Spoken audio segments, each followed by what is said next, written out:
Jesus fans, my favorite kind of people in the world right here.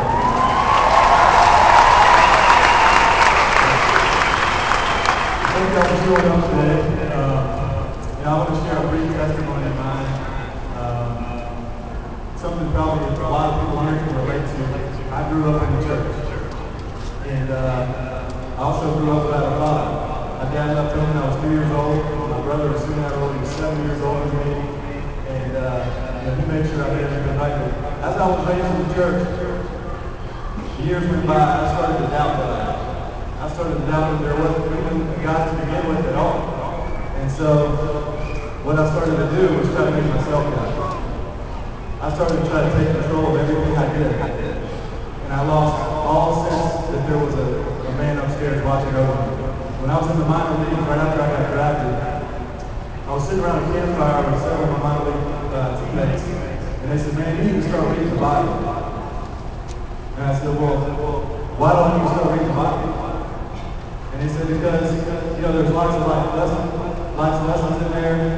God is talking to you through that word. And I said, but do you read the Bible? And they said, yeah.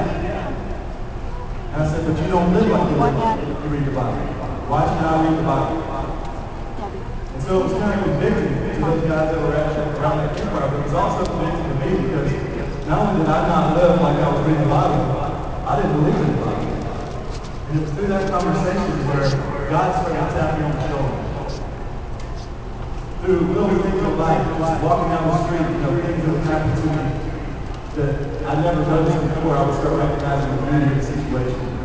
Or I would start having deeper talks with my girlfriend at the time, who's now my wife.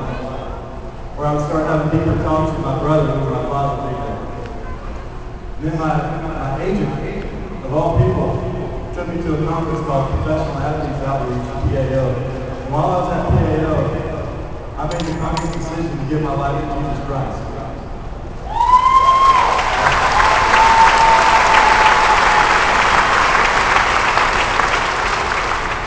But I can tell you that my life has not gotten easier from that decision. My life has gotten a lot harder, to be honest with you. Because before, when I sinned, it didn't matter because I didn't believe in sin. I could do whatever I wanted to.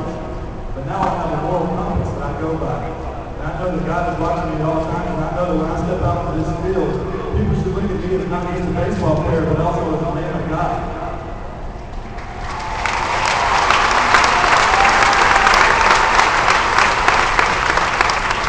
I feel like the teammates who play behind me should feel God's strength, not my strength. And I feel like those guys I play against over there should also feel the exact same thing. So when I'm going through a battle, I'm in a tough spot. I'm not relying on my own strength. I'm relying on that man's strength right there.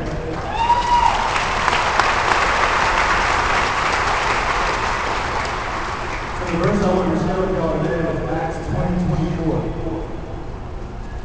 The Apostle Paul is talking. Paul, if you know the story, was a man who persecuted Christians, hated Christians, actually went as far as to help kill Christians. And Paul, on the road to Damascus, was converted. God says, Paul, you're going to be the guy, because of what you've done in the past, to deliver my message to the Gentiles. And Paul says, for my life means nothing to me at all, unless I use it to fulfill the mission given to me by the Lord Jesus Christ. And that is the mission of spreading and telling the world about the wonderful grace of God. And that's what I live for today.